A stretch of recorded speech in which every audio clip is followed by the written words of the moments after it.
यह कहानी एक ऐसे कपल की है जो एडवेंचर करने के लिए एक वीरान आइलैंड पर घूमने के लिए जाते हैं, लेकिन उन्हें नहीं पता था कि बाहर से देखने पर यह जगह जितनी मनमोहक लग रही थी, असलियत में यह उतनी ही ज्यादा खौफनाक और रहस्यों से भरी हुई थी। ऐसे में देखते ही देखते उनका यह मजेदार ट्रिप एक बहुत ही डरावने सपने में तब्दील हो जाता है। ऐसे में वो अब बुरी तरह से इस सुनसान आइलैंड पर फंस जाते हैं, जहां से जिंदा लौटना भी एक जंग बन जाता है। कहानी की शुरुआत में हमें समुद्र के बिल्कुल बीचों बीच मौजूद एक बहुत ही शानदार आइलैंड का नजारा दिखाया जाता है। इसी वीरान जगह पर बेथ और हैरी नाम का एक कपल अपना वक्त बिताने आया है। असल में इन दोनों की अभी जल्दी ही शादी हुई है, इसलिए अपने हनीमून को हमेशा के लिए यादगार और रोमांचक बनाने के लिए उन्होंने इस जगह को चुना है। ये टापू समुद्र के बीच में होने की वजह से बिल्कुल सुनसान है, यानी यहाँ दूर दूर तक कोई दूसरा इंसान नहीं रहता। दोनों बहुत ज्यादा खुश नजर आ रहे हैं क्योंकि उनका प्लान पूरे 10 दिन तक यहाँ रुकने का है और वो इस ट्रिप को जमकर एंजॉय करना चाहते हैं। उन्हें इस जगह तक लाने के लिए जैक्सन नाम का एक शख्स अपनी बोट से आया है। उसका काम सिर्फ उन्हें यहाँ छोड़ना है और उसके बाद वो वापस लौट जाएगा। जैक्सन उनका सारा सामान बोट से उतारता है और वहां से निकलते वक्त उन दोनों से कहता है कि अगर 10 दिन पूरे होने से पहले ही उन्हें वापस जाना हो तो वो अपने सैटेलाइट फोन से उसे कभी भी कॉल कर सकते हैं, वो तुरंत उन्हें लेने आ जाएगा। ये सुनकर बेथ हंसते हुए कहती है कि हम इतनी जल्दी वापस क्यों जाना चाहेंगे। इसका मतलब था कि वो यहाँ अपने समय को खूब मजे से बिताने वाले हैं। इसके बाद जैक्सन वहां से चला जाता है। दूसरी तरफ बेथ ने शुरुआत से ही अपने कैमरा में सब कुछ रिकॉर्ड करना शुरू कर दिया था ताकि इन खूबसूरत पलों की यादें हमेशा ताज़ा रहें। दोनों इसलिए भी ज्यादा खुश थे क्योंकि यहाँ उन्हें डिस्टर्ब करने वाला कोई और मौजूद नहीं था। अगले 10 दिनों के लिए वो दोनों ही इस पूरे टापू के इकलौते मालिक थे। मगर इस खामोश आइलैंड पर आगे उनके साथ क्या क्या भयानक होने वाला है, इस बात से वो बिल्कुल अनजान थे। कुछ समय तक आराम करने के बाद वो दोनों समुद्र में स्विमिंग करने उतर जाते हैं। पानी में काफी देर तक मजे करने के बाद वो वापस बीच पर आते हैं और वहीं बैठकर रोमांस करने लगते हैं। इसके बाद हम देखते हैं कि रोमांस करते करते वो दोनों वहीं रेत पर सो जाते हैं। लेकिन जब अचानक उनकी आंख खुलती है तो वो देखकर हैरान रह जाते हैं कि रेत पर किसी अनजान इंसान के पैरों के निशान बने हुए हैं जो बिल्कुल उनके पास से गुजरे थे। यह देखकर उन्हें बहुत अजीब लगता है और वो उन निशानों का पीछा करते हुए सीधे पास वाले जंगल की तरफ जाने लगते हैं। पर जैसे ही वो वहां पहुंचते हैं, पैरों के निशान एकदम से गायब हो जाते हैं। अब सोचने वाली बात यह थी कि जब यहाँ उनके अलावा कोई है ही नहीं तो फिर यह निशान किसके हो सकते हैं। कुछ देर परेशान होने के बाद वो इस बात को नजरअंदाज कर देते हैं और अपना टेंट लगाने के काम में जुट जाते हैं। वैसे भी उनके लिए 10 दिन का समय कम ही पड़ने वाला था। जब रात हो जाती है तो हैरी आग जलाने के लिए सूखी लकड़ियां लेने जंगल में चला जाता है। वहां अचानक उसकी नजर कुछ हड्डियों पर पड़ती है। उन्हें देखकर हैरी समझ नहीं पाता कि यह इंसानी हड्डियां हैं या फिर किसी जंगली जानवर की। उसी वक्त उसे ऐसा एहसास होता है जैसे कोई उसे देख रहा हो, लेकिन पलटकर देखने पर वहां कोई नजर नहीं आता। इसके बाद वह चुपचाप अपनी लकड़ियां उठाता है और वापस लौट आता है। फिर दोनों आराम से बैठकर अपना खाना खा रहे होते हैं और आपस में ढेर सारी बातें करते हैं। तभी हैरी वो हड्डियां बेथ को दिखाता है और बताता है कि लकड़ियां चुनते समय मुझे यह जंगल में मिली हैं। बेथ उन्हें देखकर कहती है कि यह शायद किसी बहुत बड़े जानवर की हड्डियां होंगी। फिर भी दोनों के मन में यह डाउट बना हुआ था कि असल में ये हड्डियां हैं किसकी। कुछ देर सोचने के बाद हैरी बात घुमा देता है और वो दोनों इस अजीब बात को भूल जाते हैं। रात काफी हो चुकी थी, इसलिए वो दोनों अपने टेंट में सोने चले जाते हैं और थोड़ी मस्ती मजाक के बाद सो जाते हैं। पर आधी रात में बाहर से कुछ अजीब सी हलचल की आवाज आती है। हैरी बाहर निकलकर चेक करता है पर उसे कोई दिखाई नहीं देता। तब बेथ कहती है कि शायद तेज हवा के कारण यह आवाज किसी पेड़ से आई होगी, जिसके बाद वो दोबारा सोने चले जाते हैं। अगली सुबह होते ही हैरी फिर से पानी में स्विमिंग कर रहा होता है। तभी बेथ जोर से आवाज देकर उसे बुलाती है और दिखाती है कि किसी ने उनके कपड़े एक ऊंचे पेड़ पर टांग दिए हैं। यह देखकर दोनों गहरी सोच में पड़ जाते हैं कि इस वीरान जगह पर उनके अलावा ऐसा कौन कर सकता है। इसकी जांच करने के लिए वो दोनों जंगल के अंदर जाकर छानबीन करने लगते हैं, पर काफी देर ढूंढने के बाद भी उन्हें कोई नजर नहीं आता। हार मानकर वो वापस आते हैं और सोचते हैं कि शायद यह काम किसी बंदर का ही होगा जो उनके कपड़े पेड़ पर लटकाकर भाग गया होगा। इसके बाद दोनों फिशिंग के लिए निकल पड़ते हैं। वहां पानी में हैरी का पैर गलती से एक मछली पर पड़ने ही वाला होता है कि तभी बेथ झटके से उसे रोक लेती है। वह उस मछली को उठाकर बताती है कि यह एक स्टोन फिश है।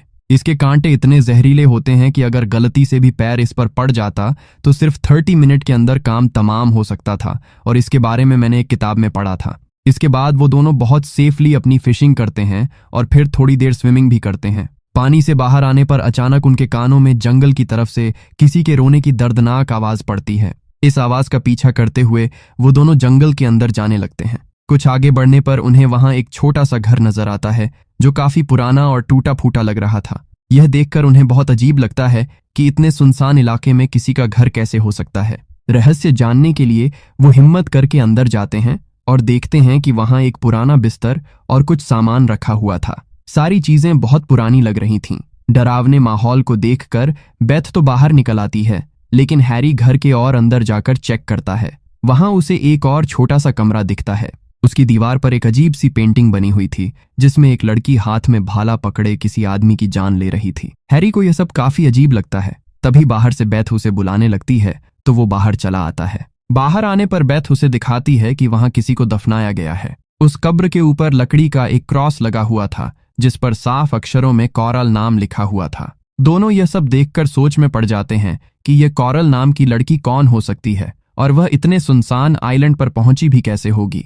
तभी हम देखते हैं कि कोई अनजान शख्स छुपकर इन दोनों पर लगातार नजर रख रहा है। अब यह इंसान कौन है, यह घर किसका है और इस कब्र का असली राज क्या है, ये सब हमें आगे की कहानी में पता चलेगा। इसके बाद वो दोनों वापस अपने टेंट के पास लौट आते हैं, लेकिन उनके दिमाग में अब भी वही सारी अजीब बातें घूम रही थीं। टेंट पर आकर बेथ अपने कैमरा में रिकॉर्ड की गई क्लिप्स को देखने लगती है और हैरी को भी अपने साथ देखने के लिए कहती है। दोनों अपनी रिकॉर्ड की गई वीडियो देखकर काफी खुश हो रहे होते हैं, पर तभी उनकी नजर एक ऐसी क्लिप पर पड़ती है जिसे उन्होंने खुद शूट नहीं किया था। वीडियो में साफ दिख रहा था कि जब वो दोनों सो रहे थे तब किसी ने छुपके से आकर उनकी प्राइवेट वीडियो रिकॉर्ड कर ली थी। ये देखकर वो पूरी तरह से कंफर्म हो जाते हैं कि इस आइलैंड पर उनके अलावा जरूर कोई और इंसान भी मौजूद है। बेथ बुरी तरह घबरा जाती है और तुरंत यहाँ से जाने की जिद करने लगती है, पर हैरी उसे समझाता है कि इसमें डरने वाली कोई बात नहीं है। वो कहता है कि हो सकता है ये किसी का प्रैंक हो जो हमारे सोते समय आया और वीडियो बनाकर चला गया, लेकिन बेथ नहीं मानती और कहती है कि जब यह आइलैंड सुनसान है और हमारे सिवा कोई नहीं है तो फिर ऐसा कैसे हो सकता है। हैरी उसे प्यार से गले लगा लेता है क्योंकि वो सच में बहुत डर गई थी और उसे समझा बुझाकर उसका मूड ठीक करने की कोशिश करता है। इसके बाद वो दोनों इन चीजों को नजरअंदाज करके दोबारा मस्ती मजाक में लग जाते हैं ताकि वो अपने समय को यादगार बना सकें। इसी बीच अचानक उन्हें तेज गोली चलने की आवाज आती है। आवाज सुनकर वो बीच पर आते हैं और देखते हैं कि समुद्र में एक बोट है जिसमें दो आदमी बैठे हुए हैं जो फायरिंग करके बड़ी बड़ी मछलियां पकड़ रहे हैं। उन्हें देखकर वो राहत की सांस लेते हैं कि यह आइलैंड पूरी तरह सुनसान नहीं है। अगर ये मछुआरे यहाँ हैं तो शायद और भी लोग होंगे। इसके बाद वो इत्मीनान से अपने टेंट में वापस आ जाते हैं। अब अगले सीन में रात का वक्त हो चुका है। वो टेंट में बैठे हुए थे और आपस में बातें कर रहे थे। तभी अचानक किसी के जोर से चिल्लाने की दर्दनाक आवाज आती है। यह आवाज उसी पुराने घर की दिशा से आ रही थी। वो हैरान रह जाते हैं कि इतनी भयानक आवाज किसकी हो सकती है। हैरी बेथ को टेंट में ही रुकने को कहता है और खुद उस घर की तरफ चेक करने निकल पड़ता है। वहां पहुंचने पर उसे भी डर लग रहा था, पर जैसे ही वो धीरे से दरवाजा खोलने वाला होता है तभी पीछे से बेथ वहां आ जाती है। उसे देखकर हैरी बुरी तरह चौंक जाता है। वो बेथ को वापस टेंट में जाने के लिए कहता है और खुद अंदर जाकर छानबीन करने लगता है। वहां उसे एक पुरानी डायरी मिलती है जिसमें बहुत सारे पन्ने थे।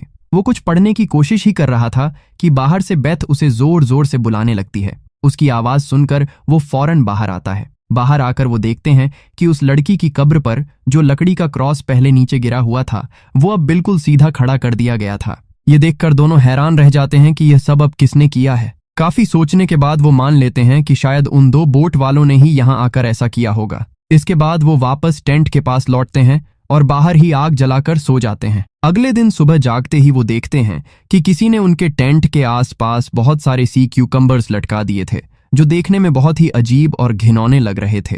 हैरी यह सब देखकर समझ जाता है कि यह कोई प्रैंक नहीं हो सकता। अब वह भी यहाँ से जाने का फैसला कर लेता है, लेकिन उनकी परेशानी बढ़ जाती है जब उन्हें पता चलता है कि उनके बैग से सैटेलाइट फोन पूरी तरह गायब था। बेथ घबराकर कहती है कि फोन नहीं मिल रहा है, अब हम क्या करेंगे। इसके बाद वो दोनों उन दो मछुआरों की तलाश में निकल पड़ते हैं। उन्हें ढूंढकर वो फोन के बारे में पूछने लगते हैं, पर वो मछुआरे उनकी भाषा नहीं समझते, जिससे हैरी गुस्से में आकर उन पर जोर जोर से चिल्लाने लगता है। इससे वो दोनों मछुआरे भी भड़क जाते हैं और हाथापाई शुरू कर देते हैं। वो बेथ के साथ भी बदतमीजी करने की कोशिश करते हैं। किसी तरह खुद को बचाकर हैरी और बेथ वहां से लौट आते हैं। जब वो मछुआरे वहां से अपनी बोट की तरफ जाते हैं तो बेथ और हैरी चुपके से उनके बैग्स में अपना फोन तलाशने लगते हैं, लेकिन उन्हें फोन नहीं मिलता। इसके बाद हैरी अकेले ही तैरते हुए काफी मुश्किल के बाद उनकी बोट तक पहुंच जाता है। बोट पर वो रेडियो से जैक्सन को कांटेक्ट करने की कोशिश करता है, लेकिन रेडियो सिग्नल खराब होने की वजह से कांटेक्ट नहीं हो पाता।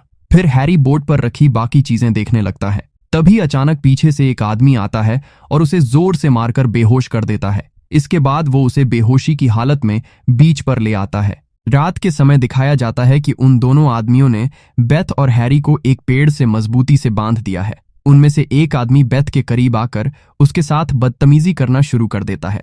तभी दूसरे आदमी को जंगल से कुछ आवाजें सुनाई देती हैं, तो वो दोनों चेक करने के लिए अंदर चले जाते हैं। इसी मौके का फायदा उठाकर हैरी किसी तरह संघर्ष करके खुद को छुड़ा लेता है और फिर बेथ को भी फ्री कर देता है। वो भागने ही वाले होते हैं कि तभी जंगल की तरफ से लगातार फायरिंग और उन दोनों आदमियों की चीखें सुनाई देने लगती हैं। बेथ और हैरी देखते हैं कि उनमें से एक आदमी बुरी तरह घायल अवस्था में भागता हुआ आ रहा है और वो डर के मारे अपनी बोट लेकर वहां से भाग निकलते हैं। अगली सुबह बेथ जागती है और घायल मछुआरे के खून के निशानों का पीछा करते हुए उसी पुराने घर तक पहुंच जाती है। वहां पड़ी हुई डायरी को उठाकर वह पढ़ने लगती है। तभी हैरी भी वहां आ जाता है। बेथ उसे बताती है कि इस डायरी में उन आदमियों के साथ कल रात जो भी हुआ वो सब लिखा हुआ है। इसमें बताया गया है कि सालों पहले कॉरल नाम की एक लड़की यहां फंस गई थी। तब 7 आदमियों ने उसे अकेला पाकर उसका भयानक शोषण किया और टॉर्चर करके बेरहमी से मार डाला। लेकिन वो लड़की मौत के बाद एक बुरी आत्मा बनकर वापस लौट आई और उन लोगों से चुन चुनकर बदला लिया। इसके बाद जो भी इस आइलैंड पर आता है वो आत्मा उसे जिंदा वापस नहीं जाने देती और उसे आदमियों से बहुत नफरत है, इसलिए वो उन्हें बहुत दर्दनाक मौत देती है। पर हैरी भूत प्रेत की बातों पर विश्वास नहीं करता।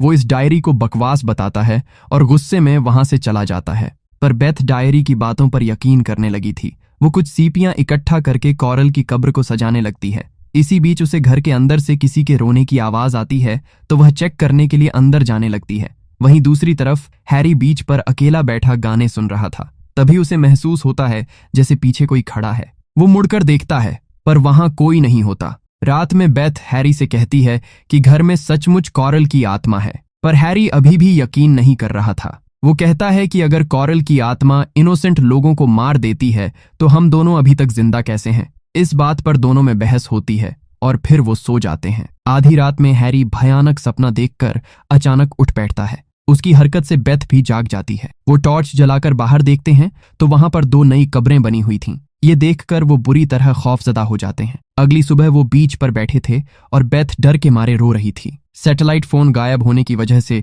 वो किसी को बुला नहीं पा रहे थे।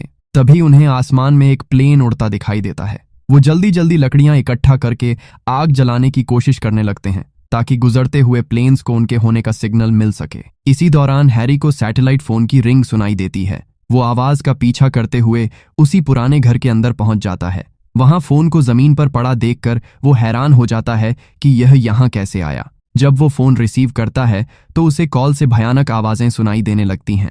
ये वैसी ही आवाजें थीं जब वो 7 आदमी कॉरल का शोषण कर रहे थे। कॉरल दर्द से चीख रही थी, पर वो लोग उसे लगातार टॉर्चर कर रहे थे। यह सुनकर हैरी घबरा जाता है और फोन नीचे फेंक देता है। तभी वहां कॉरल की भयानक आत्मा आ जाती है। उसे देखकर हैरी की रूह कांप जाती है और वो आत्मा एक चाकू से हैरी को मार डालती है। हम भी पहली बार कॉरल को देखते हैं, जिसके बाद वह अंधेरे में ओझल हो जाती है। दूसरी तरफ बेथ देखती है कि हैरी बीच पर नहीं है और अंधेरा भी हो रहा था। वो टॉर्च लेकर उसे ढूंढते हुए उसी घर में आ जाती है, पर वहां हैरी नहीं मिलता। जब वो बाहर जाने लगती है तो देखती है कि कॉरल की कब्र के ठीक ऊपर हैरी की लाश लटक रही है, जिसे बेरहमी से मारा गया था। यह नजारा देखकर बेथ वहीं बेहोश होकर गिर पड़ती है। अगली सुबह होश आने पर वो देखती है कि हैरी की लाश वहां नहीं है। वो भागते हुए बीच पर आती है और माचिस से लकड़ियों में आग लगाने लगती है। तभी उसकी नजर समुद्र पर पड़ती है, जहां कॉरल की आत्मा पानी के ऊपर खड़ी थी। बेथ चीख कर उसकी तरफ दौड़ती है कि तुम्हें आखिर क्या चाहिए, लेकिन गुस्से में भागते हुए उसका पैर पानी में छिपी स्टोन फिश पर पड़ जाता है। जहर के दर्द के कारण वह जोर जोर से चिल्लाने लगती है। वो घिसटते हुए वापस बीच पर आती है और गिर जाती है। वो जानती थी कि अब आधे घंटे के अंदर उसकी मौत पक्की है। मौत को सामने देखकर उसे हैरी के साथ बिताए खूबसूरत पल याद आने लगते हैं। अगले सीन में दिखाया जाता है कि 10 दिन बीत चुके हैं और जैक्सन वहां बेथ और हैरी को लेने आ पहुंचता है। जब वो बोट से बीच पर उतरता है तो उसे टेंट के पास 2 नई कब्रें दिखाई देती हैं। वो दोनों को पूरे आइलैंड पर ढूंढते हुए उसी घर तक जा पहुंचता है। वहां उसे वही डायरी मिलती है। वो उसे उठाकर पढ़ने ही लगता है कि तभी अचानक उसके पीछे बेथ आकर खड़ी हो जाती है। असल में बेथ मर चुकी थी और उसकी कब्र भी कॉरल की कब्र के पास ही थी। यानी अब बेथ भी एक खौफनाक आत्मा बन चुकी थी और कॉरल की तरह वो भी इस आइलैंड पर आने वाले हर इंसान को मौत के घाट उतारेगी। आखिर में हमें इस पूरे आइलैंड का नजारा दिखाया जाता है कि दुनिया में ऐसे सुनसान आइलैंड मौजूद हैं जिनमें कितनी रहस्यमयी बातें दफन हैं जिनसे हम बेखबर हैं। दोस्तों, यह थी इस खूबसूरत लेकिन खौफनाक आइलैंड की एक रहस्यमयी कहानी। कॉरल की दर्दनाक मौत और आत्मा का इंतकाम इस आइलैंड को एक ऐसी जगह बना देता है जहां कदम रखने वाले हर इंसान का मौत इंतजार कर रही है। क्या आप मानते हैं कि ऐसी भटकती आत्माएं और रहस्यमयी घटनाएं सच में होती हैं या सिर्फ यह एक कल्पना है? कमेंट में जरूर बताएं। अगर आपको यह कहानी पसंद आई है तो वीडियो को लाइक करें और शेयर जरूर करें। ऐसी ही दिलचस्प कहानियों के लिए हमारे चैनल को सब्सक्राइब करना ना भूलें।